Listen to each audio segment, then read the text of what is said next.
inside one of the largest fish markets in the world, and although there's no whales here, I'm going to be talking about whaling. Whale meat has been consumed for centuries, particularly amongst the Ainu people in the north. First around the 15th and 16th century, they started sending out teams of boats to encircle and eventually kill whales.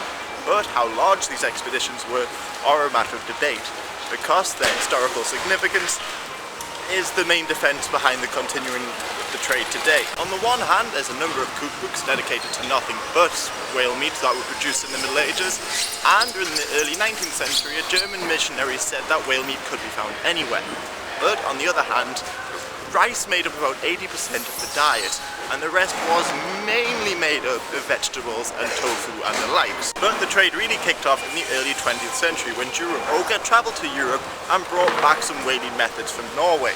He hoped that Japan would become the largest whaling nation, particularly after their acquisition of Korea, and largely his reforms worked. For instance, within just a couple of years, the whaling industry brought in about 2 million yen in a year. Plus, the new techniques allowed them to catch new species of whale, like the blue whale, and this helped increase their annual catch from about 900 in 1910 to about 1,300 in 1920. It came outside, it's too loud in there.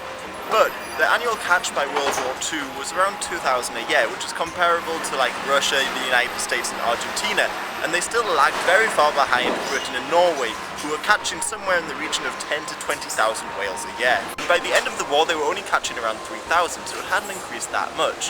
But by 1950 they were catching around 9,000 a year, and by the early 1960s they were catching over 20,000. So, what happened? Well, post-war Japan was in need of both fuel and food, something whales can provide. So with the help of MacArthur, a couple military vessels were converted into whaling ships, and the industry really took off.